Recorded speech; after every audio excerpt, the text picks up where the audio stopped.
अरमान घोष एक अनुभवी merchant navy engineer था। उम्र लगभग 38 साल। कोलकाता के पास एक छोटे से शहर में उसकी माँ रहती थी और अरमान का हर सपना था कि कुछ साल में नौकरी छोड़कर माँ के साथ एक शांत जिंदगी बिताए। लेकिन किस्मत के खेल कभी सीधी रेखा में नहीं चलते। साल 2022 में उसे मॉरिशस जाने वाले मालवाहक जहाज आर्या वेंचर में बतौर चीफ इंजीनियर भेजा गया। ये उसका 11वां समुद्री मिशन था। यात्रा शुरू हुई और 5वें दिन अफ्रीकी समुद्री सीमा के पास अचानक मौसम खराब होने लगा। मौसम विभाग ने चेतावनी दी, चक्रवात विराट आ रहा है। अरमान ने क्रू से कहा, तूफान तेज होगा लेकिन हम पार कर लेंगे। लेकिन तूफान की ताकत उनके सारे अनुमान को पीछे छोड़ गई।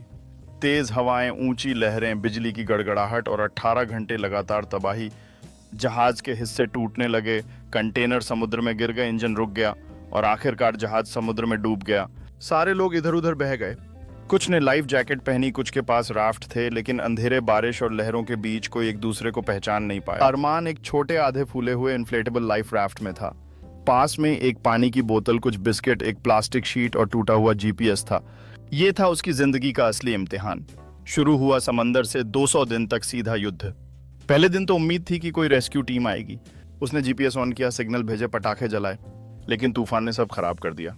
चौथे दिन तक भूख और प्यास इतनी बढ़ गई कि उसने बारिश का पानी कपड़ों में जमा करके पिया और बिस्किट को छोटे छोटे टुकड़ों में बांटकर खाया। दिन बीतते गए, 7 दिन, फिर 14, फिर 30। अब उसका चेहरा जल चुका था, होंठ सूख गए थे, बाल उलझ गए थे, लेकिन वो हर सुबह सूरज को देखकर खुद से कहता, आज भी मैं मरने नहीं वाला। 34वें दिन उसने अपने जूते की लेस से एक मछली पकड़ने वाला कांटा बनाया। राफ्ट के किनारे लटकाकर छोटी मछलियां पकड़ी और उन्हें कच्चा खाया। कई बार उल्टी होती, पेट में मरोड़ पड़ते, लेकिन वो हार नहीं मानता।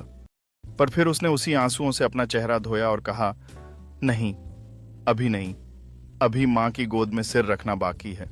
दिन 170 पर उसके पैरों में इन्फेक्शन हो गया, चलना मुश्किल हो गया, बुखार चढ़ गया, सांसें तेज हो गईं, पर वो जिंदा रहा। दिन 160 पर उसे दूर कोई धरती सी चीज नजर आई। उसने खुद को खींचते हुए टूटे हाथों से फटी चमड़ी और कांपते शरीर से तैराया। 2वें दिन एक मॉरिशस के मछुआरे ने तट के पास उसे देखा। झुलसा हुआ शरीर, गड्ढों में धंसी आंखें, कांपती हुई सांस, लेकिन धड़कता हुआ दिल।